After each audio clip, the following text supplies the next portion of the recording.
नमस्कार प्रिय विद्यार्थियों, मैं विकास शर्मा आपका अभ्युदय आईएएस क्लासेस में स्वागत करता हूं। कल हमने बैंकिंग एवं वित्तीय प्रणाली का पहले का जो भाग कंप्लीट किया है, उसके आगे आज स्टार्ट करेंगे। कल देखो हमने क्रेडिट कार्ड, एमएसएमई उनसे संबंधित हमने विषय को कंप्लीट किया था। आज हम उसके आगे कोऑपरेटिव सोसाइटी जो कल रह गया था उसको कंप्लीट करेंगे। ये कोऑपरेटिव सोसाइटीज़ क्या होती हैं, क्या इनका विभाजन होता है, इसको समझेंगे। साथ ही साथ इसके बाद हम नाबार्ड के बारे में भी थोड़ा देख लेंगे, सिडबी के बारे में थोड़ा देख लेंगे। और मैंने आपसे स्टार्टिंग में कहा था कि भैया नरसिम्हन कमेटी आई है फर्स्ट और सेकंड, उन दोनों को भी हम देख लेंगे ना। चलिए शुरू करते हैं आज का सेशन। और मैं आशा करता हूं कि आप पुराने नोट्स बना रहे होंगे। जितने भी पुराने लेक्चर्स हैं उनके नोट्स बना लेना, नहीं तो मेरी मेहनत व्यर्थ जाएगी। और मेरी तो चलो ठीक है ना, लेकिन भैया तुम जिस गोल और मिशन के लिए लगे हुए हो, उसके अपने जीवन का अमूल्य समय देते हो, वो भी व्यर्थ जाएगा। उसको यूटिलाइज़ तो करो भैया। जो हमने समय दे दिया पढ़ने के लिए, उसका कैसे बेस्ट से बेस्ट यूटिलाइजेशन आप कर सकते हो, उस पर विशेष ध्यान रखना ना। बताया था जो वाणिज्यिक बैंक हैं वह भी हमारे बैंकिंग क्षेत्र की आधारभूत कार्य करते हैं, है ना। उसी प्रकार से हमारे सहकारी बैंक भी भैया बड़ा आधारभूत कार्य है इनका बैंकिंग क्षेत्र में। हाँ, लेकिन क्या होता है, इनका फॉर्मेशन डिफरेंट होता है। जैसे वाणिज्यिक बैंक का फॉर्मेशन तो संसद के अधिनियम के माध्यम से बना है, जबकि सहकारी बैंक राज्यों के जो स्टेट कोऑपरेटिव एक्ट हैं, हर राज्य के अपने अपने होते हैं, उसके अनुसार इनकी स्थापना होती है ना। अब देखिए सहकारी बैंक है ना, उसका एक और विभाजन देख लीजिए। देखिए सहकारी बैंक दो आपको देखने को मिलेंगे। एक तो आपको गाँवों में सहकारी बैंक देखने को मिलेंगे, एक आपको शहर में सहकारी बैंक देखने को मिलेंगे। और गांवों की सहकारी बैंक की यदि आप देखें स्थिति, तो उसमें क्या देखने को मिलता है। एक तो होता है अल्प अवधि की ग्रामीण सहकारी बैंक। ये कौन से होते हैं, जो वे 1 वर्ष से कम वाले ऋण प्रोवाइड कराते हैं, वो अल्प अवधि में आते हैं। और 1 वर्ष या उससे अधिक प्रोवाइड कराने वाले दीर्घ अवधि ग्रामीण सहकारी बैंक आते हैं। देखो जो ये फॉर्मूला है अल्प अवधि का, देखो बच्चों ये जो अल्प अवधि का स्ट्रक्चर है सहकारी बैंक का, ये सामान्यतः अधिकतर प्रचलन में हमें देखने को मिलता है। और इसके 3 पार्ट है ना। अगर मैं इसको हायरार्की वाइज बताऊँ,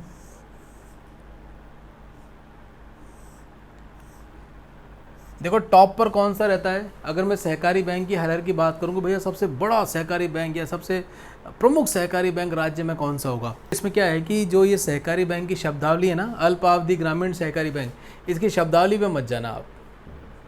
जैसे राज्य सहकारी बैंक है ना, ये सबसे उच्चतम सहकारी बैंक की श्रृंखला मानी जाती है राज्यों में, राज्य सहकारी बैंक, समझ गए ये।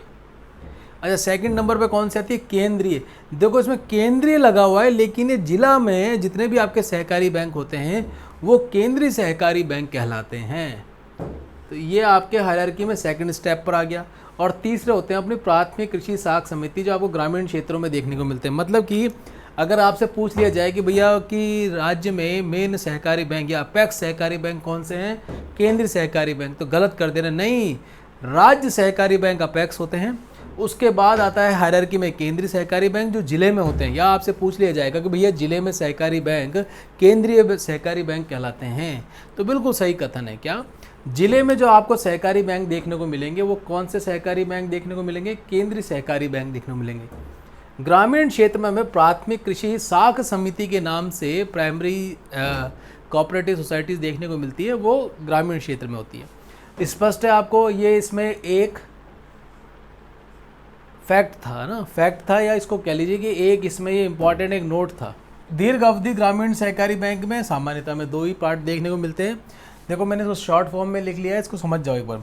राज्य सहकारी कृषि एवं ग्रामीण विकास बैंक, दूसरा प्राथमिक सहकारी कृषि एवं ग्रामीण विकास बैंक। आपको ये विभाजन स्पष्ट है ना।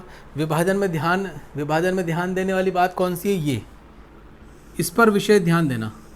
किस पर, इस केंद्रीय बैंक पर विशेष ध्यान देना। स्पष्ट है। चलो, हमारे भारत में हमें सहकारी बैंक 3 टायर सेटअप की व्यवस्था में देखने को मिलते हैं। जो हमने देखा था 3 टायर सेटअप व्यवस्था वही है जो अल्प अवधि के लिए जो हम ऋण प्रोवाइड करा रहे हैं सहकारी बैंकों के अंतर्गत। और उसमें 3 पार्ट हमने देखे थे, राज्य स्तरीय सहकारी बैंक, केंद्रीय सहकारी बैंक और प्राथमिक सहकारी बैंक। एक बार इसको देख लीजिए। देखिए इस 3 टायर सेटअप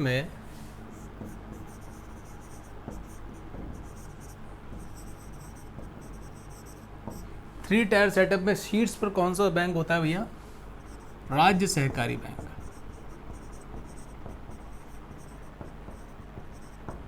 अच्छा, और मिडिल लेवल पे कौन सा होता है? जो जिला स्तर पर होता है, केंद्रीय सहकारी बैंक।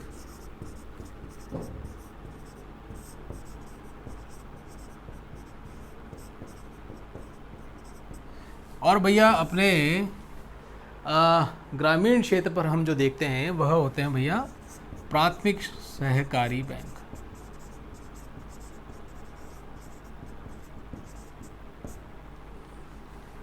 ये 3 टायर सेटअप अब क्लियर है आपके लिए?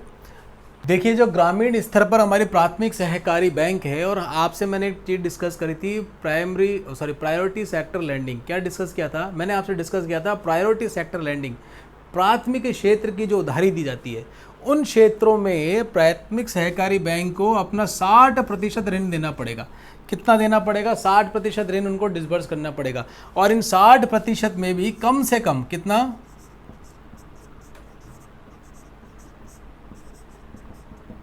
कम से कम 25% भैया जो निशक्त जन है या वीकर सेक्शन है आपके ग्रामीण क्षेत्र में, उनको आपको लोन देना है।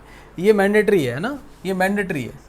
अब होता क्या है भैया, ये अलग विषय है। क्या प्रैक्टिकल में क्या होता है वो अलग विषय है कि भैया ये जो लोन दिया जाता है गांव में, ये सहकारी जो संस्थाएं बनती हैं, ये समूह मिलके ही बनाते हैं, और गांव के जो मजबूत राजनेता या पॉलिटिकल पार्टी से एफिलेटेड लोग होते हैं वो ये बनाते हैं। देखो प्रैक्टिकल जो होता है, और उसमें ये जो लोन का डिसबर्समेंट होता है, ये अपने लोगों को ही करते हैं, और खाना पूर्ति हो जाती है कि भैया 60% हमने लोन डिसबर्स कर दिया, उसमें से 25% हमने वीकर सेक्शन में दे दिया। ये आपको क्लियर होना चाहिए इसका कोऑपरेटिव सोसाइटी का स्ट्रक्चर। देखिए, अब एक बड़ा सरल सा एक हमारे मन में एक डाउट आना चाहिए कि सर ये बताओ कि जो सहकारी बैंक हैं, जो स्टेट कोऑपरेटिव एक्ट के अनुसार स्थापित की जाती है, और जो वाणिज्यिक बैंक है, फिर इनमें अंतर क्या है? देखो, अंतर के कुछ विशेष बिंदु हैं, उन पर ध्यान देना। ये जो हमारे वाणिज्यिक बैंक है ना, इनका जो पुनर्वित्त होता है ना, इनका भैया पुनर्वित्त कौन करता है? आरबीआई कर सकता है। मतलब रीफाइनेंस जो कर सकता है वो आरबीआई करता है। अच्छा, सहकारी बैंक में आपने 3 टायर सेटअप देखा था, उसमें जो अपेक्स है, अपेक्स सहकारी बैंक है, जो राज्य सहकारी बैंक है, केवल और केवल ये राज्य सहकारी बैंक ही आरबीआई से पुनर्वित्त मतलब रीफाइनेंसिंग करवा सकता है, मतलब पैसे मांग सकता है आरबीआई से।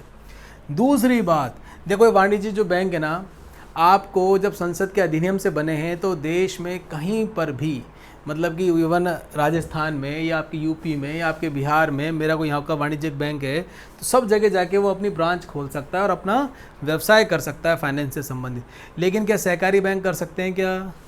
सहकारी बैंक राज्य के स्टेट कोऑपरेटिव एक्ट से इनका गठन होता है। इस निमित्त भैया यह केवल राज्य तक ही सीमित रहते हैं, राज्य तक ही सीमित रहेंगे जिस राज्य में इनका गठन हुआ है। लेकिन वाणिज्यिक बैंक संपूर्ण देश में, क्या संपूर्ण देश में किसी भी राज्य में अपनी ब्रांच खोल सकते हैं। साथ ही साथ ये विदेश में भी अपनी ब्रांच खोल सकते हैं। आपको कई वाणिज्य बैंकों की शाखाएं विदेश में देखने को मिलेगी। स्टेट बैंक की देखने को मिलती है, आपको बैंक ऑफ बड़ौदा की देखने को मिलती है।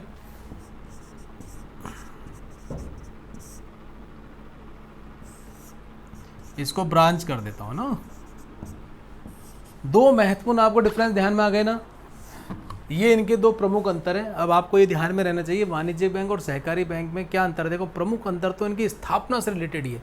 क्या मैंने आपसे बोला, वाणिज्यिक बैंक संसद के अधिनियम के द्वारा स्थापित होते हैं, और सहकारी बैंक राज्य के जो कोऑपरेटिव एक्ट होते हैं उनसे स्थापित होते हैं। चलिए इसी कड़ी में आगे देखो भैया, रीजनल रूरल बैंक, इनको हम हिंदी में बोलते हैं क्षेत्रीय ग्रामीण बैंक। क्या बोलते हैं? क्षेत्रीय ग्रामीण बैंक। कब स्थापित हुए थे? 2 अक्टूबर 1975 को ही भैया इनकी स्थापना हुई थी, 1975 में।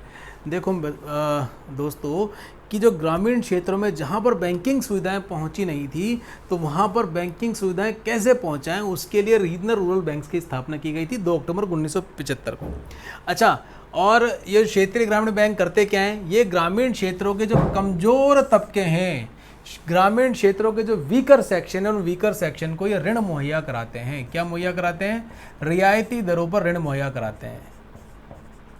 अच्छा, दूसरी बार, रियायती दर पर ऋण तो मुहैया कराते हैं, साथ ही साथ भैया इनकी जमा भी स्वीकार करते हैं, और इनकी इस जमा को ये उत्पादक कार्यों में लगाते हैं। इन जमा को क्या करते हैं?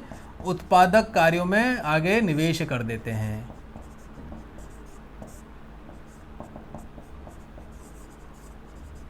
समझ गए? तो भैया किस लिए खोली गई थी क्षेत्रीय ग्रामीण बैंक? जहां हमारे ग्रामीण क्षेत्रों में बैंकिंग सुविधाएं पहुंची नहीं है, वहां पर बैंकिंग सुविधाएं पहुंचाने के लिए 2 अक्टूबर 1975 को रीजनल रूरल बैंक की स्थापना की गई थी। और भैया इनका काम क्या था कि गांव में जो वीकर सेक्शन है उनका कैसे अपलिफ्टमेंट किया जाए, मतलब कि जो ग्रामीण क्षेत्र के कमज़ोर तबके हैं उस कमज़ोर तबकों का उत्थान करने के लिए उनको भैया ऋण, रियायती दर पर ऋण मुहैया कराकर, और वो अपनी जमा को, अपनी सेविंग को कहाँ जमा करा सकें, उनको मतलब कि फाइनेंशियल इंक्लूजन का काम कर दिया। भैया छोटे छोटे गांव है, वहाँ पर तो बड़े वाणिज्यिक बैंक खुलते नहीं हैं, तो वहाँ पर ये जो क्षेत्रीय ग्रामीण बैंक है ये अपना प्रमुख स्थान वहाँ पर लेके गए और उनको अपने साथ जोड़ा। किनको? ग्रामीण के कमज़ोर तबकों को। अच्छा, साथ ही साथ अगली बात इम्पॉर्टेंट, कई बार आपसे स्टेटमेंट में पूछ दिया जाएगा भैया क्या रीजनल रूरल बैंक्स को नाबार्ड रीफाइनेंसिंग करता है क्या? पूरी रीफाइनेंसिंग नहीं करता भैया, लेकिन नाबार्ड जो करता है इनके कुछ विशेष कार्य हैं, रीजनल रूरल बैंक्स के कुछ विशेष कार्य हैं जिनको हम कह सकते हैं विशेष प्राथमिकता वाले कार्य, उन कार्यों को रीफाइनेंसिंग करता है। सपोज़ करो किसी गांव में आपके लिए कोई टीन शेड बनानी है ना, उस टीन शेड बनाने के लिए, या आपके लिए खेत में आपको खलियान रखने के लिए कोई टीन शेड बनानी, तो उसके लिए आपको फाइनेंस की आवश्यकता है, वित्त की आवश्यकता है।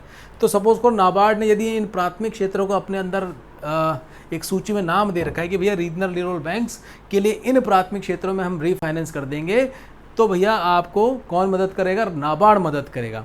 लेकिन पूर्णतः सभी पूरी तरह रीफाइनेंस नहीं करता है रीजनल रूरल बैंक को। ध्यान रखना, यदि स्टेटमेंट में आपके पास आ जाए कि रीजनल रूरल बैंक को रीफाइनेंस नाबार्ड बैंक करता है, तो भैया ये कथन असत्य हो जाएगा। हाँ करता है, लेकिन पार्शियली करता है। अब आपको ऑप्शन से एक बार देखने पड़ेंगे ना।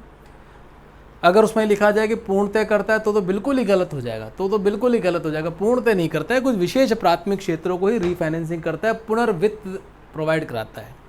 अच्छा, अगला एक और देख लीजिए, ये मैंने लिखा है 50, 15 और 35। ये क्या है 50, 15, 35? देखो ये जो रीजनल रूरल बैंक्स खुलते हैं ना, इसमें हिस्सेदारी होती है। 50% हिस्सेदारी तो होती है भैया सेंटर की। किसके शेयर होते हैं? सेंटर के। 15% होते हैं स्टेट के, और 35% स्पॉन्सर बैंक के, प्रायोजक बैंक के, जो इनके साथ जुड़कर बैंकिंग गतिविधियों को चला रहे हैं। वो कोई भी बैंक हो सकता है, SBI का भी हो सकता है, BOB का भी हो सकता है, PNB भी हो सकता है, कोई बैंक हो। स्पॉन्सर बैंक, समझ गए? बैंकिंग गतिविधि चलाने के लिए भैया जुड़ के तो कार्य होगा। तो ये एक बात का विशेष ध्यान रखना। तो मैंने आपसे 3 पॉइंट डिस्कस किए। रीजनल रूरल बैंक के लिए स्थापना कब हुई? 2 अक्टूबर 1975 की हुई। मेन कार्य क्या था भैया? देश में जहाँ पर बैंकिंग सुविधाएं पहुँची नहीं है वहाँ पर बैंकिंग सुविधाएं पहुँचे, और उन क्षेत्रों के जो ग्रामीण क्षेत्रों के कमज़ोर तबके हैं उन कमज़ोर तबकों को रियायती दर पर ऋण प्रोवाइड कराएं, और साथ ही साथ उनकी जमा भी स्वीकार करें, और इस जमा को क्या करें? उत्पादक कार्यों में आगे निवेश कर सकें। दूसरा पॉइंट इसमें था नाबार्ड का। नाबार्ड कुछ विशेष प्राथमिकता वाले क्षेत्रों को क्या करता है? रीफाइनेंसिंग करता है। तीसरा पॉइंट 50, 15, 35, ये जो रीजनल रूरल बैंक है भैया, इसमें 50% तो शेयर किसका होता है? सेंटर का, और 15% स्टेट का, और 35% स्पॉन्सर बैंक्स का होता है। क्लियर? स्पष्ट है? तो हमने कौन कौन से बैंक देख लिए? सबसे पहले हमने क्रेडिट कार्ड के अंतर्गत MSMED को डिस्कस किया था कल। उसके बाद आज हमने एक तो भैया सहकारी बैंकों का ढांचा समझा।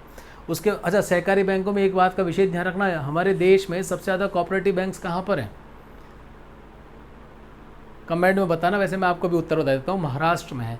और महाराष्ट्र में जो ये आपकी पवार गवर्नमेंट है ना, इनका बड़ा रुतबा है। इनके अधिकतर घर वाले, मित्र मंडली सब कोऑपरेटिव बैंक में जमे हुए बैठे हैं।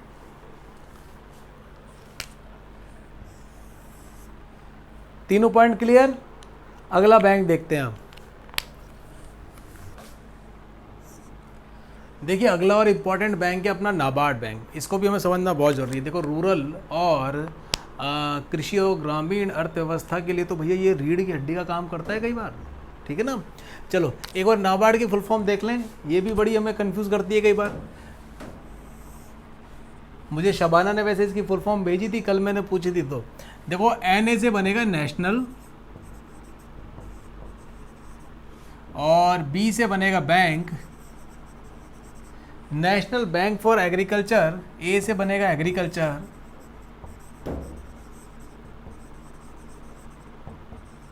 और R से बनेगा rural, national bank for agriculture and rural development. एक बार क्या ये नाम भी तो क्लियर होना चाहिए ना। राष्ट्रीय कृषि एवं ग्रामीण विकास बैंक, ये है भैया नाबार्ड अपना, राष्ट्रीय कृषि एवं ग्रामीण विकास बैंक। देखो हमारे देश में ग्रामीण क्षेत्रों में वित्त व्यवस्था उपलब्ध कराने के लिए सबसे इम्पोर्टेंट संस्थान है ये।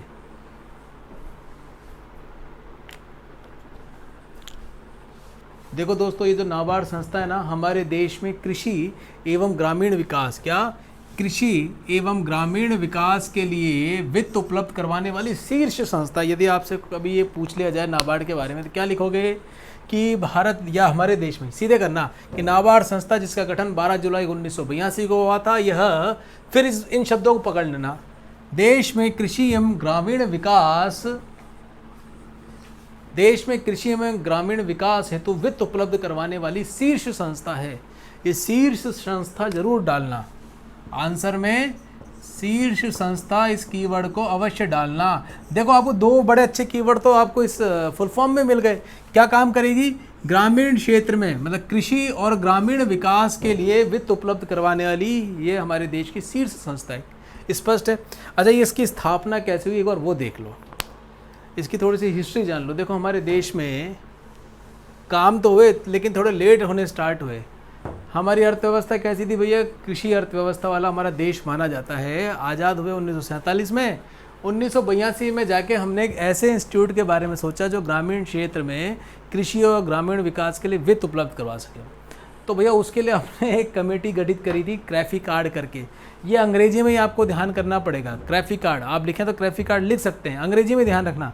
क्यों करना भैया? इसकी जब हिंदी का ट्रांसलेशन करेंगे तो बड़ा भारी ट्रांसलेशन कर देते हैं। आप तो ये क्रैफी कार्ड को पकड़ के चलना, क्रैफी कार्ड, समझ गए? और ये क्रैफी कार्ड कौन सी कमेटी बनी थी? बेसिकली ये कमेटी बनी थी और इस कमेटी ने ही रिकमेंड किया था कि भैया एक नाबार्ड जैसी संस्था की आवश्यकता है हमारे देश में।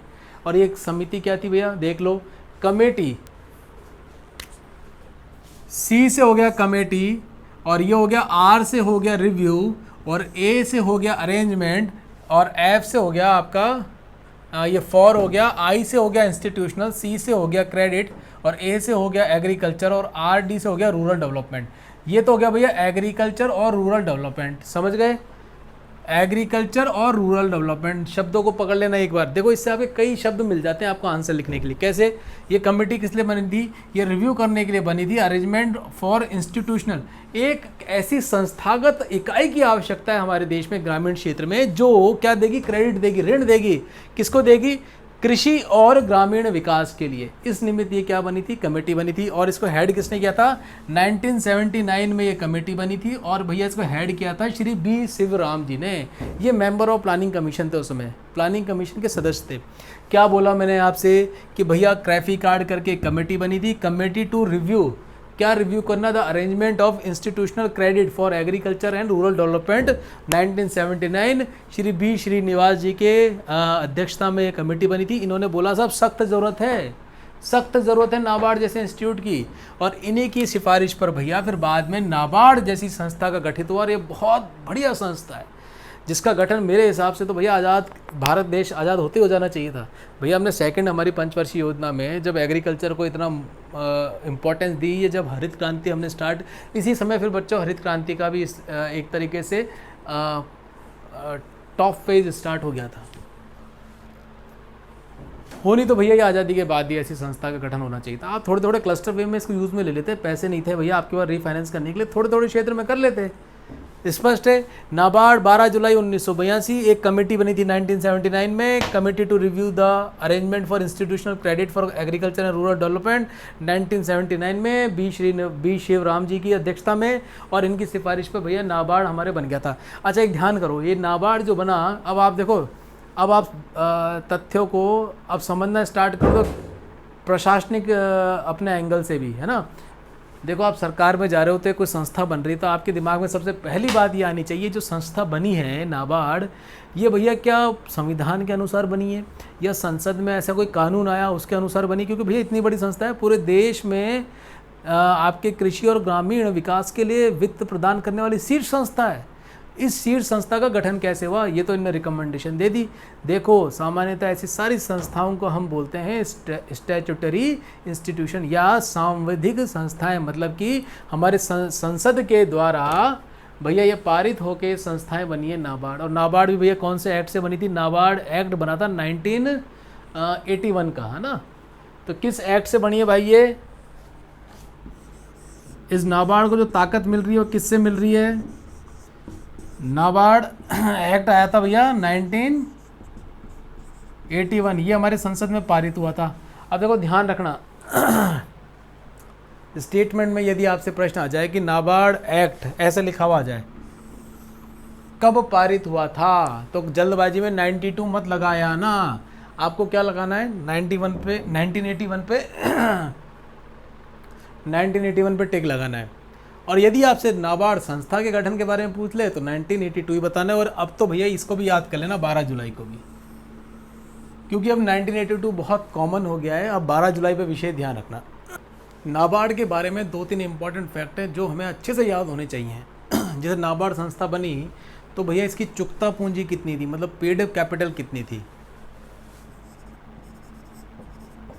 देखो बच्चों, इसकी जो चुकता पूंजी थी शुरुआत में वो 100 करोड़ थी। कितनी थी? 100 करोड़ रुपए का एक फंड लेके स्टार्ट किया था नाबार्ड बैंक 1982 में। और इसमें भैया 50-50 का क्या था रेशो था कि 50% हिस्सेदारी तो सेंटर के पास थी और 50% हिस्सेदारी किसके पास थे? आरबीआई के पास थे।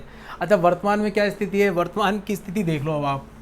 वर्तमान में सेंटर के पास 99.6% हिस्सेदारी है और आरबीआई के पास 0.4% हिस्सेदारी है। स्पष्ट है?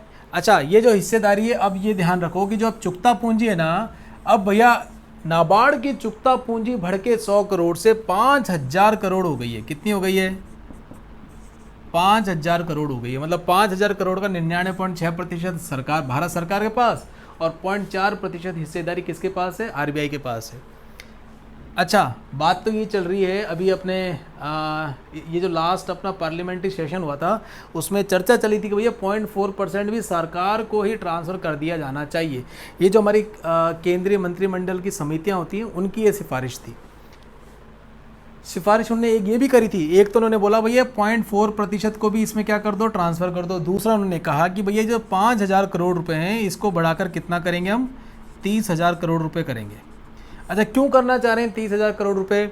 अब इसमें एक एंगल साथ में जोड़ देना। देखो, जब भी आप कृषि से संबंधित अपने आंसर को विभिन्न आयाम दो ना, तो उसमें आप नाबार्ड को भी जोड़ सकते हो। देखिए, इसको आप एक थोड़ी सी होशियारी करना, जब भी कृषि से संबंधित प्रश्न आएगा वो तो पक्का आएगा, उसमें अपने आंसर को नए आयाम प्रदान करने के लिए आप इस नाबार्ड को, कोई भी आप देखो कृषि से आंसर स्टार्ट करो ना, यदि आपसे कुछ सुझाव या योजना को किस प्रकार से इम्प्लीमेंटेशन करना है वो पूछा जाए तो आप स्टार्टिंग कहाँ से कर सकते हो कि भारत सरकार ने 2022 तक कृषकों की आय दोगुनी करने का जो मिशन ले रखा है, उसके अंतर्गत नाबार्ड में भैया एक तो 30,000 करोड़ रुपए की आपकी पेड कैपिटल बढ़ा दी। क्योंकि भैया ज़्यादा पेड कैपिटल होगी तभी तो आप ग्रामीण क्षेत्र में अधिक ऋण का प्रवाह कर पाएंगे।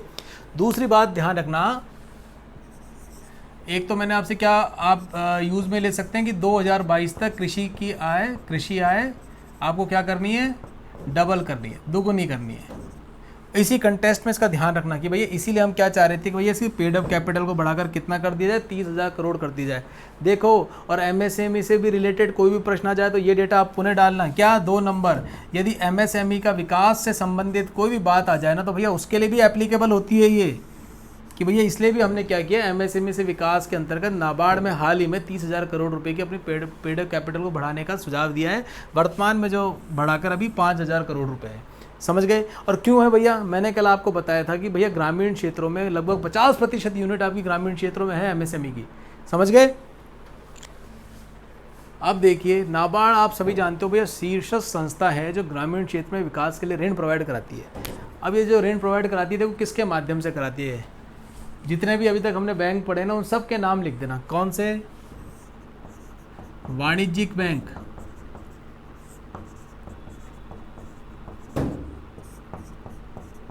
गैर वाणिज्यिक बैंक,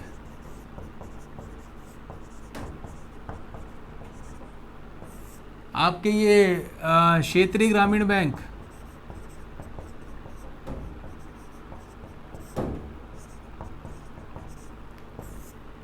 सहकारी बैंक। देखो इसमें क्या होता है कि नाबार्ड का कोई ऑफिस नहीं है, होगा क्या, नाबार्ड की स्कीम के तहत मैं सपोज करो भैया मुझे मुर्गी पालन करनी है, है ना, मुर्गी पालन करने के लिए मुझे एक शेड बनाना है, उसके लिए मुझे लोन चाहिए। अब भैया वो कृषि क्षेत्र में आता है।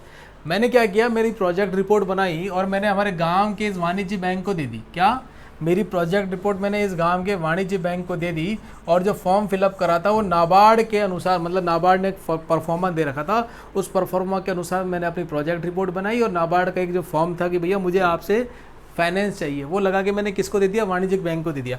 अब ये वाणिज्यिक बैंक क्या करेगा, वाणिज्यिक बैंक क्या करेगा, नाबार्ड से इसको फाइनेंस करवा देगा। पैसा कौन दे रहा है, नाबार्ड दे रहा है इसको। किसको दे रहा है, वाणिज्यिक बैंक को। और वाणिज्यिक बैंक इस प्रोजेक्ट को अप्रूव करके किसको दे देगा, किसान को भैया ये पैसा दे देगा। समझ गए, मतलब नाबार्ड इटसेल्फ कोई बैंक आपके गाँवों में नहीं मिलेगा, वो तो भैया ये जो इकाइयाँ हैं इनके माध्यम से आपको लोन प्रोवाइड करवाएगा।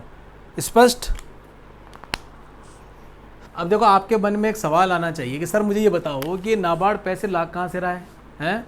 देखो, नाबार्ड का जो पैसा आ रहा है वो 3 प्रमुख सोर्सों से आता है। एक तो भारत सरकार, क्योंकि भैया आपने देखा ही भारत सरकार ने इसकी कितनी भैया चुकता पूंजी खरीद रखी है, 99.6% चुकता पूंजी भारत सरकार के पास है।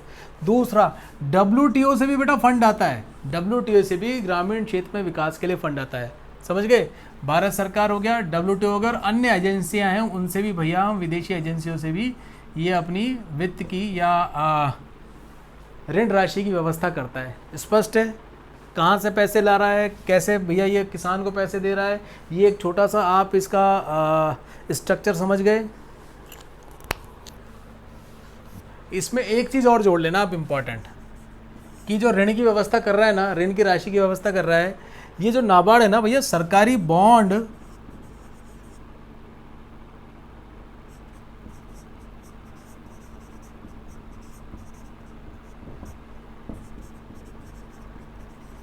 सरकारी बॉन्ड और प्रतिभूतियों को भी बाजार में जारी करके उनसे भैया पैसा इकट्ठा करता है। ये कौन, नाबार्ड। ये भी एक ध्यान रखना, यदि आपके ऑप्शंस में ये पूछ लिया जाए कि नाबार्ड अपने वित्त की व्यवस्था कहाँ से करता है, भारत सरकार से भी करता है, WTO से भी करता है, अन्य एजेंसियों से भी करता है, और साथ ही साथ भैया सरकारी बॉन्ड और प्रतिभूतियों को बाजार में जारी करके भी ऋण भैया वित्त की व्यवस्था करता है। और एक चीज़ और जोड़ लेना, साथ ही साथ अपने एक फंड है, national rural credit stabilization fund. इस फंड से भी भैया ये अपनी वित्त की व्यवस्था कर लेता है। मतलब ऋण के लिए राशि कहाँ से लेके आएगा, 3 साधन तो ये हैं, और ये 2 साधन भी विशेष ध्यान रखना। यदि भैया आपके स्टेटमेंट में प्रश्न आ गया तो गलत मत करके आना कि भैया हाँ, सरकारी बॉन्ड और ऋण पत्र या प्रतिभूतियों के माध्यम से भी भैया ये वित्त की व्यवस्था करता है। देखिए, अब अगले बैंक को भी समझ लेते हैं। ये दोस्तों इंपॉर्टेंट बैंक हैं, जो हमारे यूँ मान लीजिए कि जो एक जो देश का हमारा सबसे बड़ा सेक्टर है ना, जो सर्वाधिक रोजगार प्रोवाइड कराता है, हमारी इकोनॉमी को चलाने के लिए सर्वाधिक योगदान देता है, उन क्षेत्रों को मजबूत बनाने के लिए जितने भी मैंने आपसे बैंकों की बात करी है, अगर ये मजबूत होते हैं तो तय मान के चलना हमारी देश की इकोनॉमी भी भैया खूब बूस्ट करेगी, है ना। इसी में अब आ गया भैया सिडबी का। कृषि का तो आपने देख लिया ना, कृषि क्षेत्र में देश में ग्रामीण विकास और कृषि के लिए वित्त उपलब्ध करवाने वाली शीर्ष संस्था कौन सी है, नाबार्ड है।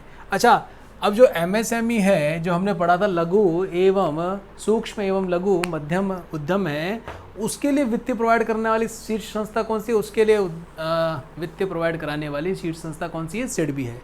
कृषि क्षेत्र के लिए नाबार्ड है, उसी तरीके से हमारी MSME के लिए जो शीर्ष संस्था के रूप में कार्य कौन सी करती है, सिडबी करती है। सिडबी के कुछ छोटे छोटे फैक्ट्स हैं, उन पर ध्यान दे लीजिए। देखो भैया, 2 अप्रैल 1990 को इसकी स्थापना हुई थी, इसका हेडक्वार्टर लखनऊ में है।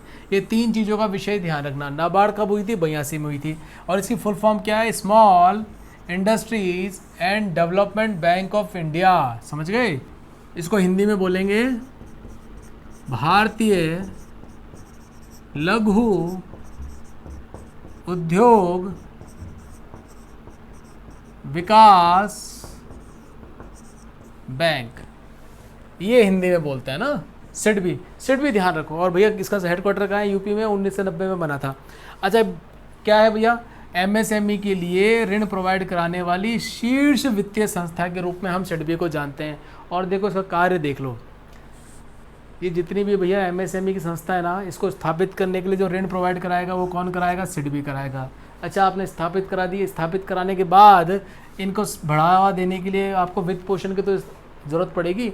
आपने भैया फैक्ट्री तो खड़ी करवा दी, अब फैक्ट्री में वर्किंग कैपिटल के लिए भी तो आवश्यकता पड़ेगी, उसको और पुशअप करने के लिए भी सिडबी आपको वित्त पोषण भी करता है। और तीसरा हो गया आपका विकास, आपके व्यवसाय को और फैलाने के लिए, विविध आयामों में भेजने के लिए भी आपको जब वित्त की आवश्यकता पड़ती है तो वित्त प्रोवाइड कौन कराएगा? एमएसएमई कराएगा। स्पष्ट है? अच्छा, इसमें एक इंपॉर्टेंट फैक्ट और देख के चलना, ये जो आरबीआई ना, बैंकों का बैंक, सबके पापा जी, बैंकों के पापा जी हैं ये अखिल भारतीय स्तर की 4 वित्तीय संस्थाओं को पर्यवेक्षित और विनियमित करता है। कौन कौन सी है? ध्यान रखना, एक तो हो गया सिडबी जो हमने अभी देखा, एमएसएमई को भैया वित्तीय संस्था के रूप में शीर्ष संस्था है, समझ गए। नाबार्ड हमने देखा कृषि और ग्रामीण विकास के लिए वित्त प्रोवाइड कराने वाली शीर्ष संस्था है। 2 तो ध्यान रहेंगे ना। इसके बाद एक आयात निर्यात बैंक और राष्ट्रीय आवास बैंक, ये 4 जो अखिल भारतीय स्तर की वित्तीय संस्थाएं हैं, इन वित्तीय संस्थाओं का आरबीआई विनियमित और पर्यवेक्षण करता है। इस फैक्ट को भी ध्यान रखेंगे ना। सिडबी लिख लेना, ये छोटे छोटे से इसके फैक्ट्स हैं, इसको लिख लेना, इसमें पूरा सिडबी समाहित है, चिंता मत करना आप, है ना। मैं एक्चुअली नहीं चाहता कि छोटे छोटे फैक्ट्स आपके साथ रह जाएं, इसलिए मैं इनको एक एक करके छोटे छोटे फैक्ट्स आपके साथ डिस्कस करता चल रहा हूँ। जब से चैप्टर हमने स्टार्ट किया था तभी से मैं आपसे एक चीज़ के लिए डिस्कस कर रहा था कि नरसिम्हन समिति फर्स्ट और सेकंड 2-3 बार आपको नाम सुनने को मिला था, तो अब एक बार उसको समझ लेते हैं कि हमारी सरकार में जो 2 कमेटीज़ बनी, ये दोनों कमेटीज़ हमारी बैंकिंग सुधार के लिए टर्निंग पॉइंट थी। एक एक करके इन दोनों समितियों को देख लेते हैं, इन्होंने क्या प्रमुख रूप से सुझाव दिए थे और किस बिंदु पर ये बनी थी। देखो, हमारी ये जो पहली कमेटी है नरसिम्हन फर्स्ट, जिसको सामान्य बोलचाल में हम ऑन द फाइनेंशियल सिस्टम पे बताते हैं, किस पर बनी थी? ये वित्तीय प्रणाली पर बनी थी। देखो, ये जो समिति बनी थी ना मेरे प्यारे दोस्तों, 1991 में फॉर्म्ड हुई थी, है ना, और नवंबर 1991 में इसने अपनी सिफारिशें दे दी थी। देखो दोस्तों, अगस्त 1991 में वित्तीय प्रणाली के जो हमारा ढांचा था और उसमें कैसे क्या क्या सुधार कर सकते हैं, क्या विभिन्न अवयव उसके अंदर जुड़े हुए हैं, उनके ऊपर ये समिति बनी थी अगस्त 1991 में। और नवंबर 1991 में संसद में इसने अपनी रिपोर्ट पेश कर दी थी। 9 सदस्यीय समिति थी और जो हमारे नरसिम्हन साहब थे, ये हमारे आरबीआई की पूर्व गवर्नर है ना। अच्छा, आप देखो इन्होंने किन मेन 3 बातों पर यह समिति बनी थी। एक तो थी प्रतिस्पर्धात्मक दक्षता। देखो, इन शब्दों को पकड़ो, एक होती है दक्षता, एक होती है प्रतिस्पर्धात्मक, मतलब कॉम्पिटिशन एफिशिएंसी। कैसी एफिशिएंसी की बात हो रही है? कॉम्पिटिशन एफिशिएंसी की बात हो रही है।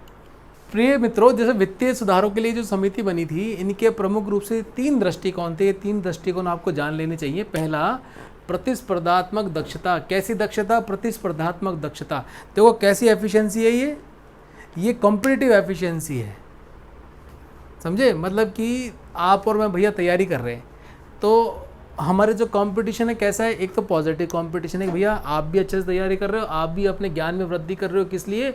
एक गोल और मिशन है कि भैया मुझे आईएएस की परीक्षा पास करनी है। उसी तरीके से इन्होंने बोला था भैया आपस में बैंक ऐसी कॉम्पिटिटिवनेस करें जिससे अपनी एफिशिएंसी इंक्रीज़ करें, अपनी दक्षता को बढ़ाएं, कम से कम साधनों में अधिक से अधिक आप उपलब्धि प्राप्त कर सकें। ये इन्होंने कहा था कि भैया इसको प्रतिस्पर्धा दक्षता आपको लेके आनी पड़ेगी अपने सभी ब्रांचेस में। जैसे सपोज को 2 ब्रांच है, एक ब्रांच ने तो क्या किया, 100 रुपये में अपने ब्रांच का खर्चा पूरा अच्छे से चला लिया, एम्प्लॉय उतना ही है, और बगल में आपके पास एक और ब्रांच है, उसने भैया 150 रुपये में वो खर्चा चलाया। सेम एम्प्लॉय, सेम सिचुएशन, सब होते हुए भी भैया आपका क्या था? एफिशिएंसी कमज़ोर थी। किसकी? दूसरी ब्रांच की, जिसने 150 रुपये खर्च कर दिए। तो इन्होंने क्या बोला नरसिम्हन कमेटी ने, भैया आप अपनी प्रतिस्पर्धात्मक दक्षता को बढ़ाइए। दूसरा इसका महत्वपूर्ण बिंदु देखिए, वित्तीय क्षेत्र का स्वस्थ व लाभप्रद होना। देखिए, अभी तक ये जो फाइनेंशियल सेक्टर था ना, एक तो इसमें भैया हमने अभी देखा भैया प्रतिस्पर्धात्मक दक्षता में कमी थी। इस कमी की वजह से हम कह सकते हैं कि इनका जो हेल्थ थी ना किसी भी फाइनेंशियल इंस्टीट्यूट की, उसमें बहुत अच्छी नहीं हेल्थ थी, है ना। दूसरी, उसको लाभप्रद कैसे बनाया जाए। अभी तक क्या था, सरकार के ऊपर ये आश्रित थी, बिल्कुल निष्फिक्र थी। तनख्वाह बैंकिंग कर्मचारी को उस समय वो टाइम से आ जाया करती थी, उनको कोई फिक्र नहीं थी कि लोन देना नहीं देना, तनख्वाह समय पे आ रही है। आप अपना ही पैसा उस बैंक के पास लेने जाते थे तो बैंक वाले आपको एहसान करके आपका पैसा लौटाते थे। तो उन्होंने कहा भैया ये स्थिति ठीक करो, वित्तीय क्षेत्र का स्वस्थ और लाभप्रद होना बहुत आवश्यक है। तीसरी उन्होंने बात कहा, भैया ये जो हस्तक्षेप आप जो करते हो ना बैंकिंग इंडस्ट्री में, इसको कम करो। मतलब वित्तीय इंस्टीट्यूशन में सरकार बार बार रेगुलेशन ले लेके आती है, इसको कम करो। उनको आप खुद आगे बढ़ने दो, आपका काम केवल फैसिलिटेट करने का होना चाहिए। उनको अपनी योजनाएं बनाने दो, जैसा इनका वित्तीय क्षेत्र का बाजार है उस बाजार के अनुसार आप वह अपनी योजनाओं को इम्प्लीमेंट करें। ये 3 प्रमुख महत्वपूर्ण बिंदु ये लेके चले थे, समझ गए। नरसिम्हन समिति का जो फर्स्ट थी उसमें जो सुझाव थे एक बार उन पर ध्यान दे लीजिए। मोटे मोटे 5-6 सुझाव हैं। पहला इन्होंने सुझाव दिया था जो वित्तीय संस्थान है, ये क्या वित्तीय संस्थान है, इन्होंने बोला भैया ये वित्तीय संस्थान का निरीक्षण है ना, ये आरबीआई, आप ये काम छोड़ो, एक काम करो, आप अपने अंडर में ही एक अर्ध स्वायत्त संस्था बना दो ना, जो ये काम कर लेगी, आपका जो मेन काम है आप वो कर लो। तो इन्होंने एक सुझाव ये दिया था कि भैया आरबीआई से कहा कि आप एक अर्ध स्वायत्त संस्था बनाओ जो इन वित्तीय संस्थाओं का क्या करेगी, निरीक्षण करेगी। अच्छा, दूसरा इन्होंने क्या बोला, बैंकिंग स्ट्रक्चर को 4 स्तरीय बना दो, 4 टायर बना दो। जैसे अभी हमने सहकारी संस्थाओं में 3 टायर स्ट्रक्चर देखा था, ऐसे इन्होंने बोला भैया बैंकिंग स्ट्रक्चर को 4 स्तरीय बना दो। 4 स्तर में इन्होंने बोला कि जो अंतिम स्तर रहेगा वो आपका क्या रहेगा, ग्रामीण क्षेत्र के जो प्राथमिक सहकारी बैंक हैं या रीजनल रूरल बैंक्स हैं उनको इन्होंने चौथे स्तर पर डाला, और प्रथम स्तर पर किसको डाला, वाणिज्यिक बैंकों को डाला। तो भैया 4 स्तरीय में क्या था, जो प्रमुख शीर्ष स्तर था उसमें क्या था, इन्होंने कहा कि साहब एक काम करो, ये 3-4 जो बड़े बैंक हैं हमारे देश के, एसबीआई हो गए या अन्य जो बैंक हैं, इनको जोड़ दो आप। और इसीलिए भैया इसी देखिए 1991 का जो नरसिम्हन समिति का ये सुझाव था, ये अब जाके भी इम्प्लीमेंट हो रहे हैं। आपने क्या देखा, एसबीआई के जितने भी अनुषांगिक ब्रांचेस थे सबको जोड़ दिया ना, अब पूरा एक एसबीआई बना दिया। उसके पीछे यही पॉइंट था कि आप बैंकों को जोड़ के उनकी एफिशिएंसी बढ़ा दो, उनका पेड अप कैपिटल बढ़ा दो, और उसी के निमित्त भैया बैंकिंग स्ट्रक्चर को 4 स्तरीय बनाने का इन्होंने सुझाव दिया कि ऊपर तो शीर्ष स्तर के बैंक हो और निम्न स्तर पर आपके ग्रामीण क्षेत्रीय बैंक हो, जो केवल और केवल किसके लिए काम करेंगे, ग्रामीण क्षेत्र रूरल की इकोनॉमी को डेवलपमेंट करने में वो अपना योगदान देंगे। स्पष्ट है। तीसरा, ये पॉइंट आप जानते ही हैं भैया, मैंने आपसे डिस्कस किया था एसएलआर सीआरआर जब डिस्कस किया था, 91-92 में मैंने बोला कि भैया एसएलआर को कम कर दो। एसएलआर जो है स्टैट्यूटरी लिक्विडिटी रेशियो है, बैंकों के लिए आपने बहुत ज़्यादा रखा हुआ है। उससे क्या होता था कि भैया बाजार में पूंजी का प्रवाह नहीं होता था, मतलब कि वित्त का प्रवाह नहीं होता था। तुमने भैया बैंक को 40% तो एसएलआर के अंदर कर रख रखा है कि भैया 40% बचा के चलो, क्या तो वो ऋण आगे देगा, कैसे अपना COR निकालेगा, मतलब कि अपनी लागत कैसे निकालेंगे, वो लाभप्रदता कैसे लेके आएंगे। ये सारे विषय जो थे वो इसके अंतर्गत आते हैं, एसएलआर के अंतर्गत। क्लियर है। अगला बिंदु देखिए, प्रतिस्पर्धा। जो मैंने आपसे प्रतिस्पर्धात्मक दक्षता की बात करी थी वो यही था कि भैया आपस के बैंकों में आप उनकी कंपटीशन बढ़ाओ, आप सबको जज करो, भैया तुमने इतना लोन दिया, तुम्हारे लोन में इतना एनपीए चले गया, इतना एनपीए आपके बैंक में नहीं गया, तो आप ऐसा एक कंपटीशन स्ट्रक्चर लेके आओ जिससे आप इवेल्युएट कर सको कि भाई ये बैंक ऐसे काम कर रहे हैं, ये बैंक ऐसे काम कर रहे हैं। तो क्या प्रतिस्पर्धा बढ़ाना। 5वां, देखो आईडीबीआई जो है अब तो सिडबी के अंतर्गत मर्ज हो गया, मतलब सिडबी का काम दे दिया इसने एमएसएमई को लोन वगैरह देना। तो उस समय भैया लेकिन जब ये आया था, समिति के सुझाव आए थे, तब आईडीबीआई फंक्शनिंग कर रहा था। तो इन्होंने क्या बोला था कि आईडीबीआई का काम और केवल रीफाइनेंसिंग का होना चाहिए, लोन देने का इनका काम नहीं होना चाहिए। मतलब कि प्रत्यक्ष जो लोन वितरित करते हैं वो काम इनका नहीं होना चाहिए, इनका काम होना चाहिए रीफाइनेंसिंग करने का। कोई मतलब वित्तीय संस्था है, उसको भैया लोन प्रोवाइड कराना है आगे कस्टमरों को, तो पैसा कहाँ से लेके आ जाएगा, आईडीबीआई से लेके आ जाएगा। और इन्होंने क्या बोला, भैया आईडीबीआई आप लोन देना बंद करो, आप तो रीफाइनेंसिंग करो, केवल प्रत्यक्ष लोन देना बंद करो। अगला इनका बिंदु था परिसंपत्ति के नियमित वर्गीकरण। देखो जो मेरी एसेट है, सपोज करो मेरी बैंक है, मैंने लोन वगैरह दे दिया, अब लोन वगैरह देना मेरी क्या कहलाता है, परिसंपत्ति कहलाता है। मेरी तो संपत्ति, सपोज करो मैंने आपको 100 रुपये उधार दिए, तो कौन है उसका मालिक, मैं ही तो हूँ, है ना। आपका तो दायित्व बनता है कि मुझे लौटाएंगे, समझ गए। तो ये जो एसेट थी, इस एसेट भी ऐसी, आप इन्होंने कहा कि आप इस प्रकार से उसको वर्गीकृत करें कि मेरे 4 दोस्त थे, 4 दोस्तों को मैंने 100 रुपये दिए। तो शुरू के जो स्टार्टिंग के 2 दोस्त थे वो तो इतने अच्छे दोस्त हैं कि 100 रुपये का जो भी किस्त बनती थी समय मुझे दे देते थे, तो बढ़िया हो गए, मतलब प्रॉफिटेबल हो गए। एक दोस्त ऐसा था कि भैया उसने तो 1 रुपये भी आज तक नहीं दिया, तो वो मेरा क्या हो गया भैया, एनपीए में चले गया। और एक दोस्त ऐसा था उसने आधा पैसा दिया और आधा पैसा देने में मना कर दिया। तो बोला कि आपकी जो एसेट है भैया उसको आप वर्गीकृत करो कि कितना आपने जो एसेट है वो आपकी ऐसी एसेट है कि जो आपको बिल्कुल रिटर्न दे रही है, एक ऐसी एसेट है भैया जो बिल्कुल ही परफॉर्म नहीं कर रही है। तो इस प्रकार से उन्होंने बोला कि भैया अपनी एसेट को एक बार वर्गीकरण तो करो, तभी तो मालूम पड़ेगा भैया आपकी स्थिति कैसी है। ये इनके प्रमुख सुझाव थे। तो हमने क्या देखा, नरसिम्हन समिति प्रथम में ये बनी थी भैया वित्तीय प्रणाली की तत्कालीन संरचना और उसके विभिन्न अवयवों की जांच करने के लिए, और उसके लिए उन्होंने कई सुझाव दिए थे। और ये प्रमुख रूप से 5 सुझाव नरसिम्हन समिति प्रथम के थे। और ये जब समिति बनी थी भैया, ये 3 पॉइंटों पर इन्होंने काम किया था। महत्वपूर्ण ये 3 पॉइंट ध्यान रखना। पहला, प्रतिस्पर्धात्मक दक्षता। दूसरा, वित्तीय क्षेत्र का स्वस्थ व लाभप्रद होना। और तीसरा, हस्तक्षेप कम होना। नरसिम्हन समिति 2 देख लेते हैं, जो किस पर आई थी, बैंकिंग रिफॉर्म्स पे आई थी, मतलब बैंकिंग में सुधार के लिए आई थी। देखिए इसके प्रमुख रूप से 6 बिंदु हैं। इन 6 बिंदुओं को तो एक बार आप रट ही लेना। देखो हो सकता है कि आपको अब ये इसकी इतनी उपयोगिता नहीं लगे, लेकिन ये आपको 6 बिंदु हमारे प्रीवियस जो बैंकिंग रिफॉर्म्स की हिस्ट्री है उसके लिए बहुत मददगार साबित होगा। देखिए इसमें हम देख लेते हैं एक बार 6 के 6 पॉइंट। पहला पॉइंट है मल्टीप्लायर इफेक्ट, गुणक प्रभाव। अच्छा, मल्टीप्लायर इफेक्ट क्या होता है, जैसे कि 1 और 1 मिलके 11 हो जाते हैं ना, वही भैया गुणक प्रभाव कहलाता है। मैंने क्या बोला, 1 और 1 जैसे 11 हो जाते हैं ना, उसी तरीके से गुणक प्रभाव काम करता है इसमें। सपोज़ करो मेरा एक बहुत अच्छा व्यवसाय है और आपका भी बहुत अच्छा व्यवसाय है सर, या यूँ कह लें कि मेरी समोसे की दुकान है, मैं समोसा बहुत अच्छा बनाता हूँ, लेकिन मेरी इससे कचौरियाँ अच्छी नहीं बनती। लेकिन आपकी कचौरी की दुकान है, आप कचौरी बहुत बढ़िया बनाते हो। तो समोसे और कचौरी वाले दोनों मिल गए तो भैया क्या होगा, हम कचौरी में भी हमारी मोनोपोली हो जाएगी और समोसे बेचने में भी हमारी मोनोपोली हो जाएगी। इसी तरीके से मेरे प्यारे दोस्तों, ये जो मल्टीप्लायर इफेक्ट है जिसको हम गुणक प्रभाव बोलते हैं, इन्होंने कहा कि आपको जो सुदृढ़ वाणिज्यिक बैंक है उनका विलय कीजिए, 2 मजबूत बैंकों का विलय कीजिए। तो भैया दोनों बैंकों की जो स्ट्रेंथ होगी ना वो बहुत काम आएगी, किसमें, बैंकिंग क्षेत्र को मजबूत करके बढ़ाने में। अच्छा, दूसरा पॉइंट क्या है, सुदृढ़ बैंकों का विलय कमजोर बैंकों के साथ नहीं करना। पहला तो क्या बोला, पहला उन्होंने विलय के लिए बोला भैया आपको विलय करना है तो आप मजबूत बैंकों का विलय कीजिए, और जो कमज़ोर बैंकों को सुदृढ़ बैंकों के साथ ना जोड़ें। गाड़ी का जो एक पहिया है भैया, वो एक पहिया आप ऐसा उस एक पहिए पर सारा वजन मत डालो, है ना, चारों पहिए बराबर लेके चलो। तीसरा हो गया बड़े बैंकों का अंतर्राष्ट्रीय स्वरूप।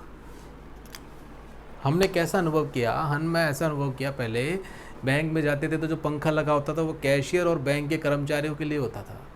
कोई ग्राहक आओ, आप अपना पैसे लेने जा रहे हैं, लेकिन ऐसा लगता था कि भैया आप तो मतलब वो हमारे पे एहसान कर रहे हैं हमारा ही हमें पैसा देके। तो ऐसी स्थिति थी, ना बैठने की व्यवस्था थी, बैंकिंग का स्ट्रक्चर था वो भी इतना सॉलिड स्ट्रक्चर नहीं था, मतलब कि एम्बियंस इतना प्यारा नहीं था कि आपको लगे कि यार कि मैं कोई अच्छी जगह आया हूँ, है ना।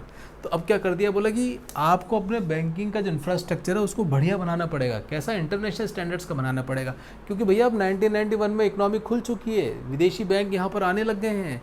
तो भैया विदेशी बैंकों से तुम्हें कम्पीट करना है तो अपना जो एम्बियंस है उसको भी ठीक करना पड़ेगा, और अपना जो ऑपरेटिंग आपका सिस्टम है उसको भी इंटरनेशनल स्टैंडर्ड का लेके जाना पड़ेगा। चौथा पॉइंट, सरकारी प्रतिभूतियों द्वारा कवर किए गए असुविधाजनक ऋणों का एनपीए माना जाए। देखो बहुत बढ़िया पॉइंट है। पहले क्या होता था, जैसे मैं बैंक हूँ या आप मेरे पास ऐसे मैं बैंक हूँ, मेरे पास आप आए, गवर्नमेंट सिक्योरिटी रखी और उसके बदले में लोन लेके चले गए। अब आपने लोन तो चुकाया नहीं। पहले बैंक क्या करते थे, वो बैंक से ये कहा करते, आरबीआई से कहते थे भाई देखो हमारे पास गवर्नमेंट सिक्योरिटीज़ तो पड़ी है ना, लोन दिया चाहे नहीं दिया उसकी सिक्योरिटीज़ तो हम पे पड़ी है ना। लेकिन भैया इन्होंने ये बोला कि देखो इस मुगालते मत रहो, है तो तुम्हारा वो नॉन परफॉर्मिंग एसेट्स ही है ना। अब भैया उस सरकारी प्रतिभूति की यदि कीमत तो उतनी होगी नहीं, या उसकी कीमत कम हो गई, तब आप क्या करोगे। और वैसे भी भैया इसमें आपको जो लीगली मैटर्स में जाना पड़ेगा, उसके बाद आप उसको कन्वर्ट करवा पाओगे।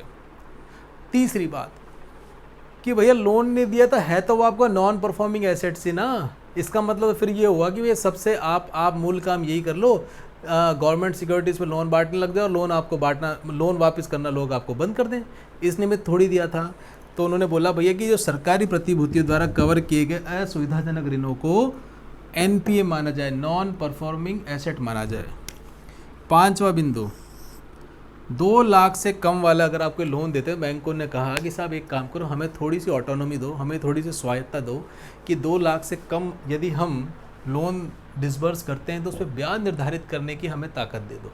ये बात किस में कही गई, नरसिम्हन समिति 2 की 5वां ये इनका सुझाव था। छठा, प्रायोरिटी सेक्टर लैंडिंग, मतलब कि प्रायोरिटी सेक्टर लैंडिंग क्या हो गया, प्राथमिक क्षेत्र में जो उधार देते हैं उसमें इन्होंने कहा कि सर ये जो ब्याज संबंधी आर्थिक आपकी सहायता है ना, इसको बंद कर दो। ये क्या होती है, जैसे कि मैंने कृषि के लिए लोन लिया, लोन लेने के बाद जब मैं समय पर लोन चुकाता था तो सरकार मुझे क्या करती थी, ब्याज पे कुछ लाभ दे दिया करती थी। सपोज़ करो मुझे 6% ब्याज दर पे इन्होंने लोन दिया और सरकार ने बोला यदि आपने समय पर लोन चुका भी दिया तो हम आपको 2% ब्याज में क्या दे देंगे, छूट दे देंगे। अब इन्होंने बोला भैया छूट मत दो आप, ये पहले ही आप उनको रियायती दर पे लोन दे रहे हो। ये किसने बोला, नरसिम्हन समिति 2 में ने बोला। क्लियर। अब इसके देखो कुछ 6 मोटे मोटे ब्रॉड एस्पेक्ट्स के पॉइंट्स हैं, उनको भी मैं आपसे डिस्कस कर लेता हूँ। अच्छा, इसमें 2-3 बातें और अभी देख लो कि 1998 में ये नरसिम्हन समिति 2 आई थी और ये तत्कालीन उस समय के केंद्रीय वित्त मंत्री यशवंत सिन्हा जी थे। उन्होंने फिर ये संसद में अपनी रिपोर्ट ये पेश करी थी, है ना। 1998 में आई थी, ध्यान रखना। नरसिम्हन समिति के जो प्रमुख आपने 6 सुझाव देख ली ना, उसके अलावा भी कुछ सुझाव तो उनको भी एक बार ध्यान दे लीजिए ना। देखिए, पहला है इसमें, देश में मजबूत एवं प्रभावी वित्तीय व्यवस्था करना। मतलब का आपका जो सिस्टम है भैया, फाइनेंशियल सिस्टम, उसको कैसा बनाना है, मजबूत बनाना है। मजबूत कैसे बनेगा कि जो आपका इम्प्लीमेंटेशन का इसका स्ट्रक्चर है उसको रिफॉर्म करो, है ना। दूसरा इन्होंने बोला परिसंपत्ति की गुणवत्ता में सुधार करना। अरे भैया जो ऋण दो ऐसे लोगों को दो, उनकी फाइल को इस प्रकार से जांचो कि भैया ऋण वापस मिलने की आपको संभावना हो। जैसे कि मैंने आपको एक उदाहरण दिया था, मेरे मित्र को जो लोन दिया था, 4 मित्रों को, उनमें से 2 मित्रों को मुझे देखभाल के लोन देना चाहिए था, है ना। हो गया, डूबत में चले गया पैसा। तो भैया आप जो भी आप लोन दो उसमें क्वालिटी वाले लोन दो, है ना। तीसरी बात, एनपीए को कम करो। जो डूबत पैसा है ना, आपका ऋण दिया जो वापस नहीं आ रहा, 90 दिन के अंतर में ना तो आपको मूलधन मिला ना ब्याज मिला, ऐसे लोन को क्या करो, कम करने का प्रयास करो, उसको सॉर्ट आउट करो कैसे भी करके। चौथा, CAR को बढ़ाओ। CAR क्या है भैया, capital adequacy ratio. Capital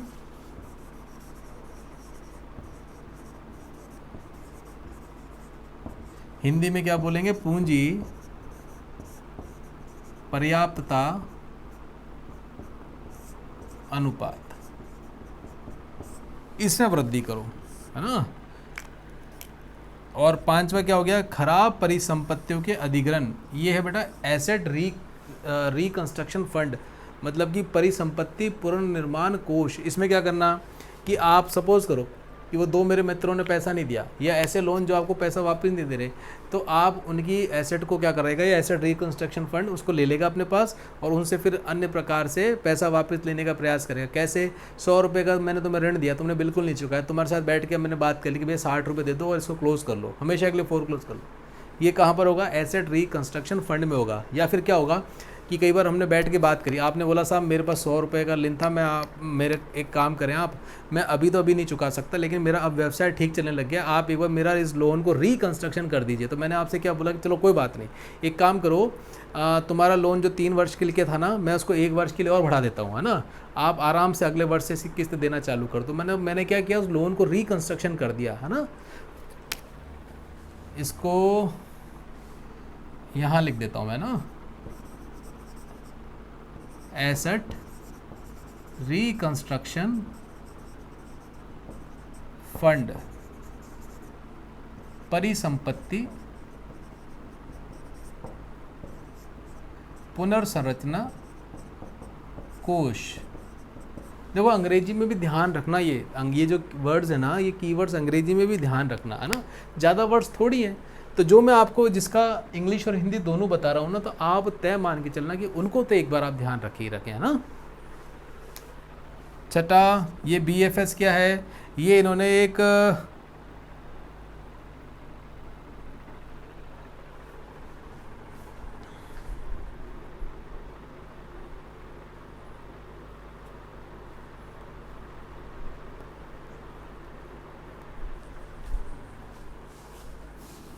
BFS हो गया,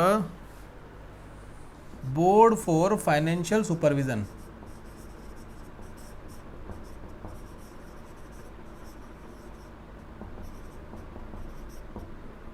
इसको ऐसे ही ध्यान रखना, बोर्ड फॉर फाइनेंशियल सुपरविजन। ये क्या करता था, इसमें ये बताया गया भैया नरसिम्हन समिति 2 में कि देखो आप ये जो नियामक और देखरेख का कार्य करते हो ना बैंकिंग में, ये आपका मूल कार्य नहीं है, है ना, मुद्रास्फीति नियंत्रण करना, मौद्रिक नीति कैसे बननी चाहिए, देश के आयात निर्यात निर्बाध में आपका विनिमय दर कैसे मेंटेन करना, ये सारे आप मूल काम करो ना। ये नियामक और देखरेख के काम इसको आप अलग कर दो, मतलब कि आप अपने अकाउंटेबिलिटी में तो रखो, लेकिन आप ऐसा एक नया बना दो, BFS करके नई ऐसी एंटिटी बना दो जो क्या करेगी, वह भैया नियामक और देखरेख का काम करेगी, और तुम्हारे भैया तुम्हारे ऊपर जो बोझ है ना नियामक और देखरेख का, ये कम हो जाएगा और आप अपने मूल काम में ध्यान दे पाओगे। Board for financial supervision, clear. अच्छा अगला देख लो भैया, राजनीति से मुक्ति। पहले क्या होता था, विकास जी बड़े राजनेता हैं तो फ़ोन कर दिया करते थे जनरल GM को कि साहब एक काम करो, ये जो उद्योगपति आ रहे हैं इनको लोन दे दो। तो बोला भैया कि देखो फिर क्या होगा, फिर ये जो परिसंपत्ति गुणवत्ता है ना, इसके लिए आप कुछ नहीं कह सकते, क्योंकि लोन तो आपने दिलवा दिया भैया, एसेट तो आपकी यही गड़बड़ हो गई है। फिर जब बैंक में डूबत खाता ये NPA बढ़ेगा तो किसकी जिम्मेदारी है, बैंक के अधिकारी बोल देंगे साहब हम क्यों दिमाग में लें, जब मंत्री जी के लोग या सरकार के लोग ही हमसे कह रहे हैं हम क्यों लोड लें, समझ गए। तो ये बोला कि भैया इसको राजनीति से मुक्त करो, क्या राजनीति से मुक्त करना। और दूसरी बात इन्होंने एक चीज़ और कही कि साहब जो आपका निदेशक बोर्ड होता है ना, ये जो आपका डायरेक्टर बोर्ड ऑफ डायरेक्टर्स होते हैं, इसमें भैया आप प्रोफेशनल लोगों को लेके आइए जो बैंकिंग की समझ तो रखते हो। मंत्री जी के भतीजे को निदेशक मंडल में शामिल करवा के आप क्या करवा लोगे, आप ऐसी परिसंपत्ति फिर क्रिएट करोगे जिसकी गुणवत्ता नहीं होगी। क्या कहा गया, राजनीति से मुक्त करो और निदेशक मंडल में पेशेवर व्यक्तियों को लेके आए, प्रोफेशनल लोगों को लेके आए। अच्छा ये एसेट रिकंस्ट्रक्शन फंड आपने देख लिया था ना, ये भैया 7 मूल पॉइंट हैं इसे, किसके, नरसिम्हन समिति 2 के, इनको भी अच्छे से देख लेना। ये अन्य पॉइंट है, वो जो प्रमुख बिंदु जो 6 मैंने आपसे डिस्कस किए थे उन 6 को तो बिल्कुल याद रख लेना ना। देखो कोई पता नहीं, ये जो बैंकिंग में कहीं सुधार के बारे में यदि कहीं प्रश्न आ गया तो नरसिम्हन समिति 2 या 1 का कुछ भी उठा के पूछ सकता है ना।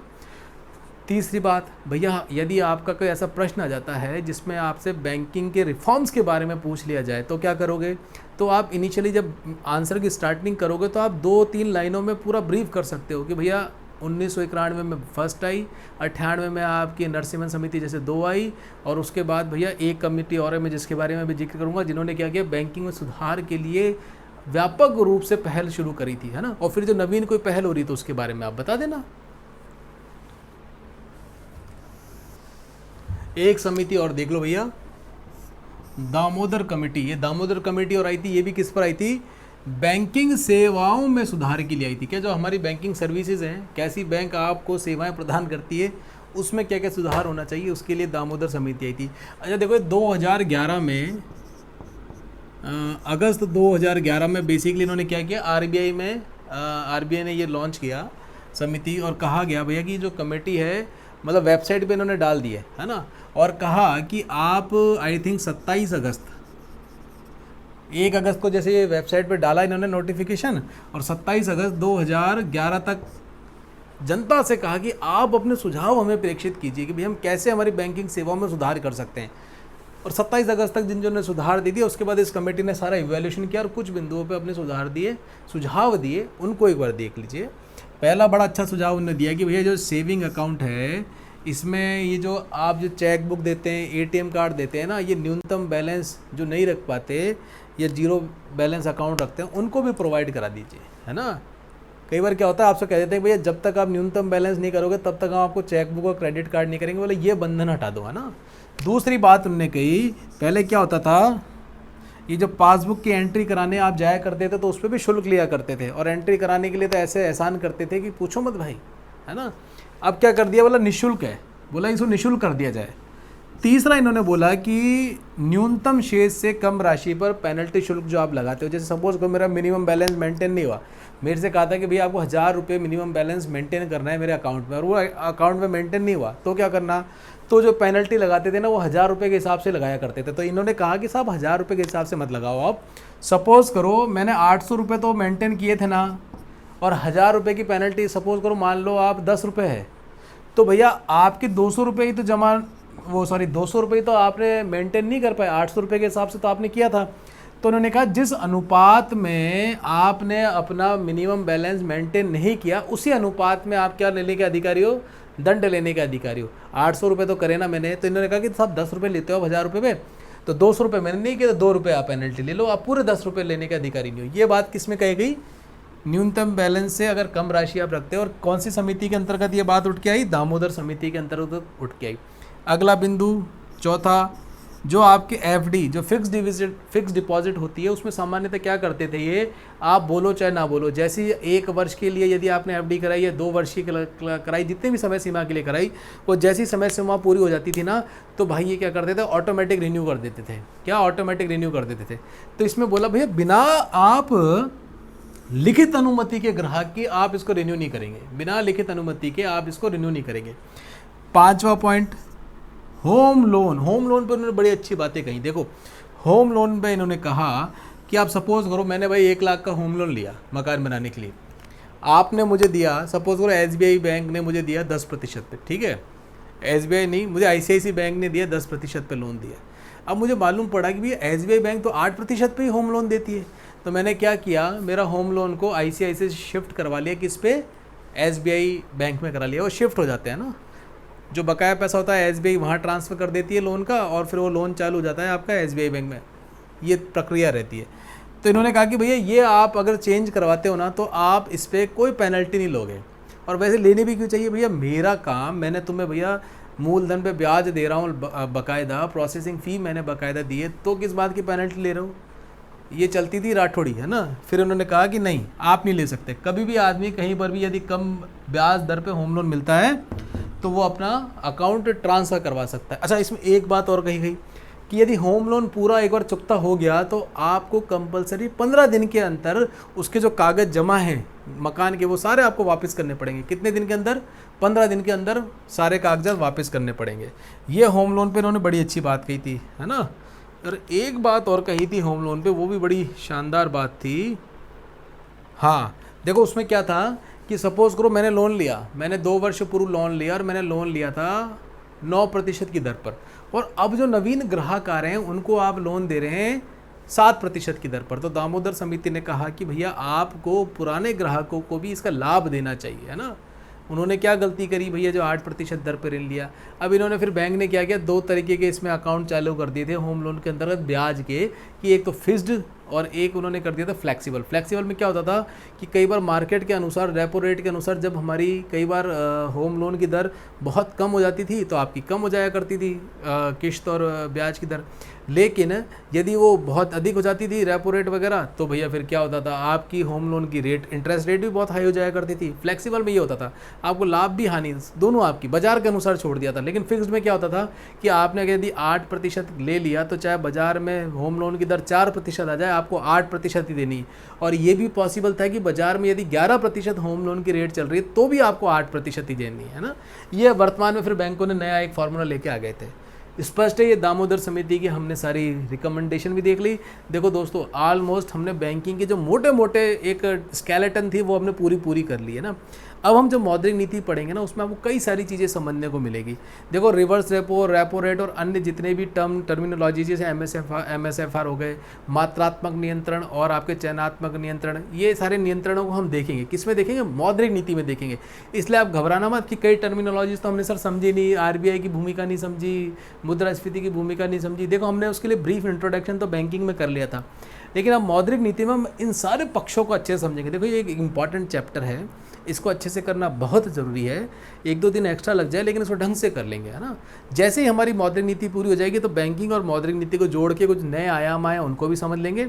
और मेरा प्रयास ये रहेगा कि इकोनॉमिक सर्वे में इस बार जो बैंकिंग से रिलेटेड कुछ नए छोटे छोटे चेंजेस आए हैं या नई टर्मिनोलॉजीज आई हैं वो मैं आपके साथ इसी लेक्चर में डिस्कस कर लूँ, तो हमारा एक पूरा एक पैकेज बन जाएगा बड़ा शानदार सा बैंकिंग और मौद्रिक नीति का ना। मॉनेटरी पॉलिसी कमेटी हो गई, अन्य ऐसे कई आपके दिमाग में बिंदु आ रहे होंगे जो आपने बैंकिंग जो पढ़ाते हैं उन्होंने पहले बता दिए, लेकिन वो भैया होने चाहिए मौद्रिक नीति के अंतर्गत, बैंकिंग में नहीं आने चाहिए। रेपो रेट और रिवर्स रेपो रेट बेसिकली मौद्रिक नीति का पार्ट है ना, लेकिन हमने उसके बारे में एक बार ब्रीफ इंट्रोडक्शन ले लिया। अब हम जो नेक्स्ट लेक्चर स्टार्ट करेंगे मौद्रिक नीति का, उसमें ये सारे विषय आ जाएंगे, है ना। 2 दिन थोड़ा सा आगे हो गया बैंकिंग का, लेकिन आनंद लो आप भी इसका। मौद्रिक नीति कल से स्टार्ट कर देंगे, आज इसको अपलोड कर देते हैं। इसको एक बार रिवाइज कर लेना, और इसके जो प्रैक्टिस के क्वेश्चंस हैं वो मैं आपको सेंड कर दूंगा। मोस्ट प्रॉब्ली मैं आपको उसकी व्हाट्सअप या फिर टेलीग्राम ऐप पर डाल दूंगा, और आपको क्या करना है उसको हल करना है ना। और उसकी की बना लेना। नेक्स्ट लेक्चर में मैं आपको उसके आंसर की बता दूंगा और आप मिलान कर लेना भैया हमारा इवैल्यूएशन कैसे रहा है। और जो आपने वो प्रश्न हल किए और आपको उनमें से किसी प्रश्नों में समस्या आती है तो आप मुझे बता देना, मैं आपको उनके एक्सप्लेनेशन करके दे दूंगा ना।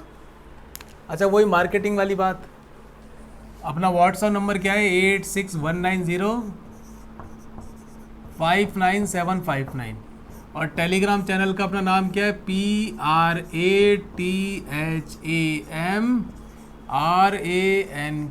प्रथम रैंक।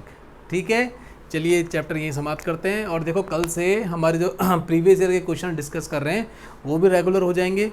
एक इकोनॉमिक्स तो अपनी रेगुलर चलेगी चलेगी। देखो बच्चों इसमें एफर्ट लगता है ना, मैं नहीं चाहता कि कुछ चीज़ छूट जाए। ये 2012-13 में मेरी देखी हुई चीज़ें थी, मतलब जब पढ़ा रहा था इसमें, है ना। उसके बाद मैं चाह रहा था इसको अपडेट कर लूँ, है ना। तो ये जैसा चल रहा है ना इसको चलने दो, आप जल्दी ना माथाफोड़ी मत करना। और देखो अगले वीक में हम एक क्लास और चालू करेंगे, किसकी, पॉलिटी की। पॉलिटी और इकोनॉमी में फिर साथ लेके चलूँगा। पॉलिटी एक बार अपने साथ भी कर लेना, पॉलिटी में आपको आनंद ला देंगे, है ना। मुझे लगता है ना पॉलिटी कैसे होनी चाहिए, एक बार अपन साथ साथ पॉलिटी भी कर लेंगे ना। मैं तो कहता हूँ पिलर हैं अपने, इकोनॉमी, पॉलिटी, ज्योग्राफी, ये 2-3 तो ऐसे पिलर हैं हमारी परीक्षा के जिस पर विशेष रूप से ध्यान दिया जाना चाहिए। और मेरा पूरा फोकस रहेगा कि 2021 में आप जो भी परीक्षा देने जा रहे हैं उसमें ये पार्ट तो आप अच्छे से कर लें। देखो कल 2 बच्चों के मेरे पास फ़ोन आए थे कि सर हमारा इस बार का अक्टूबर में पेपर है, आप इकोनॉमी का करंट अफेयर्स करा दीजिए ना, साल भर का। उसके लिए देखो मैंने प्रयास तो कर लिए हैं। अगर मुझे इसे समय मिलता है ना तो इस वीक में मैं आपको डिक्लेयर कर दूंगा और 2-3 दिन की मैराथन क्लास लेके वो सारे इकोनॉमी के करंट अफेयर्स आपको कंप्लीट करा दूंगा। कंप्लीट इन द सेंस कि जितने भी बेस्ट कंपाइलेशन बाजार में पड़े हुए हैं उन सबको मैं आपके साथ अच्छे से डिस्कस कर लूँगा। एक छोटा सा कोर्स बना के आपको डाल के दे दूँगा, है ना। तो जो भी नवीन विद्यार्थी इस वर्ष की परीक्षा दे रहे हैं तो उसको ऑप्ट कर लेना, है ना। और 2021 में भी वो बहुत काम आने वाले हैं आपके, उनको आप लोग भी देख सकते हैं तो उसको आप भी यूज़ में ले लेना। चलिए धन्यवाद।